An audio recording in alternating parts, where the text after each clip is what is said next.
You're looking at your enemy. It may have taken 15 years, but Samuel L. Jackson finally got his own Marvel project. Secret Invasion puts Nick Fury firmly in the protagonist role for an espionage adventure that's confidently light on superheroes. But despite offering a fresh angle on the MCU, this Cold War-style thriller struggles to evoke the tension and fear its format demands. The result is a 6-episode run where every compelling idea is countered by a lingering sense of boredom.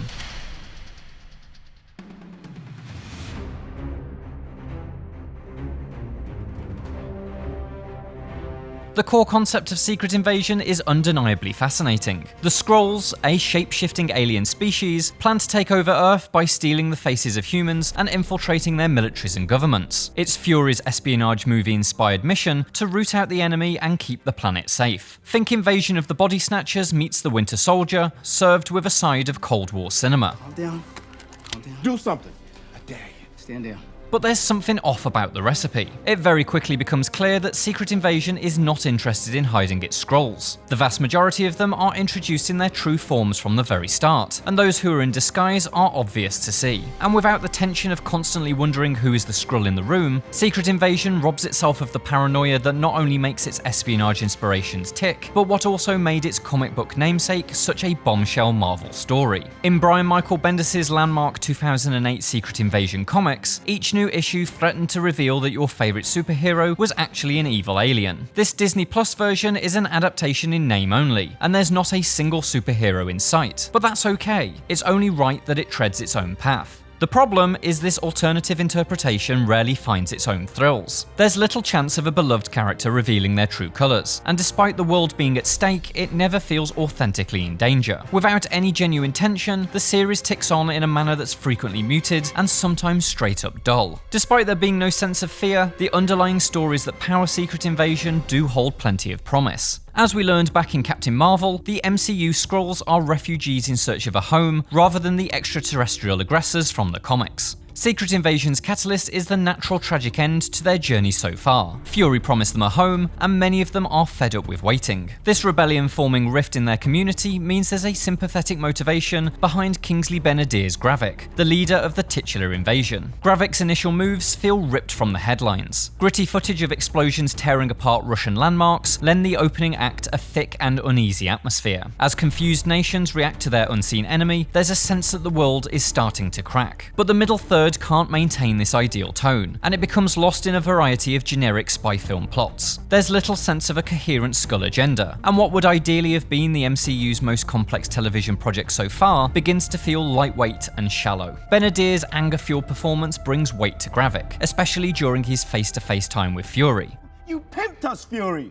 You put us out to work for you, and when you were done with us, you threw us away. But sadly, the character falls into the all-too-familiar Marvel villain trap of being too thinly written. He's really well established, but his episode-to-episode actions and dialogue lack bite and complexity. He also walks closely in the footsteps of the Falcon and the Winter Soldier's Karli Morgenthau. Both are sympathetic terrorists let down by those who should have protected them, who walk increasingly violent paths in search of revenge. It means that both of the MCU's thriller template shows have explored similar ground, and so Secret Invasion can feel a touch uninspired even in its more interesting moments. Keeping everything above a minimum quality bar is Samuel L. Jackson. He unquestionably is Nick Fury, and so even episodes where it feels like he's going through the motions have a little authentic spark to them. But Jackson is at his best when he's exploring new ground. In a post-blip world, Fury feels powerless. This cracked and frightened version of the once fearless hero is the basis for a fascinating study on how confronting mortality can shatter one's sense of purpose. But despite a great start to that story, Secret Invasion leaves it by the wayside for much of its run. A continuing romantic subplot with Fury's estranged wife Priscilla, played by an always good Charlene Woodard, ensures his vulnerable side is never truly forgotten about. But sadly, the plot always takes priority over Fury's personal struggles. Jackson is surrounded by a strong cast who similarly are rarely given the chance to explore any significant depth. Don Cheadle's Rhodey feels oddly inconsequential considering his position in the plot, and is penned into a role that never lets him strap on the War Machine suit. Thankfully, he's able to lend some welcome snap and sarcasm to Secret Invasion's drier political dealings. Meanwhile, Ben Mendelsohn returns as the ever-wonderful Talos, and, as with almost everything in Secret Invasion, is best served by the opening episodes. He explores the struggles of living in a skin that's not his own, representing the millions of Skrulls who are patiently enduring the weight on Fury's promise. The moments where he confronts Nick on the realities of this situation are among the series' best. In fact, Secret Invasion has a couple of astute observations on how the United States treats refugees and migrants. They lead to an impactful moment in the finale that drives home the consequences of both the invasion itself and how those in power respond to it. Frustratingly, Talos' best material quickly runs out of steam. The same can be said for his daughter, Gaia, played by Emilia Clarke. She should have been Secret Invasion's most fascinating character, a Skrull walking the dangerous knife edge between the peaceful refugees and Gravik's rebel faction. But despite having well-drawn ties to both sides, Gaia's journey is without any challenge or heartache. Clarke does her best, but there's no uncertainty on her path, and even as her allegiance pivots, there's no sense of danger or emotion. In many ways, she's Secret Invasion personified. A collection of really solid foundations that, even when it's going full steam ahead, feels flat. In almost direct contrast is Olivia Colman's Sonya Falsworth, who heads up Britain's espionage operation with all the energy of a psychopathic mom. She's wickedly funny, delivering ruthless barbs with a sweet smile. I'm terribly sorry, but if I don't get a name, Gravik won't get the chance to kill you.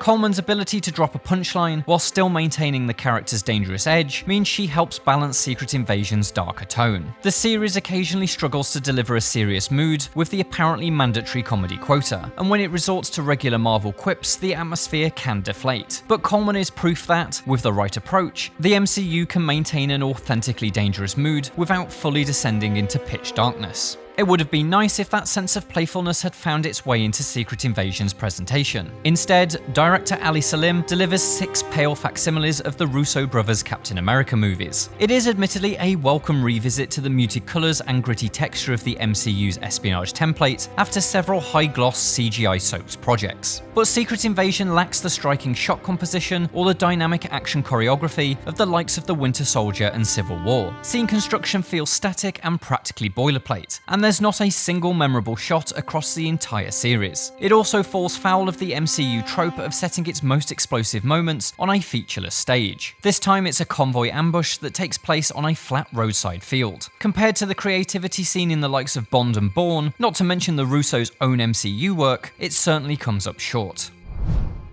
An underwhelming and often dull espionage show, Secret Invasion fails to capture the excitement and threat that its invasion of the Body Snatchers-like plot chases. It's built on well-intentioned foundations, and there's some promising ideas that, perhaps in other hands, could have made for a strong reinterpretation of the comic book classic. Solid performances, especially those of Samuel L. Jackson and Olivia Colman, hold everything together, and there's the occasional observation that provides the story with some deeper meaning. But a lack of complexity and overall intrigue means Secret Invasion is unable to grow its good ideas into anything genuinely compelling. For more TV, check out our reviews of Twisted Metal and The Witcher Season 3 Volume 2. And for everything else, stick with IGN.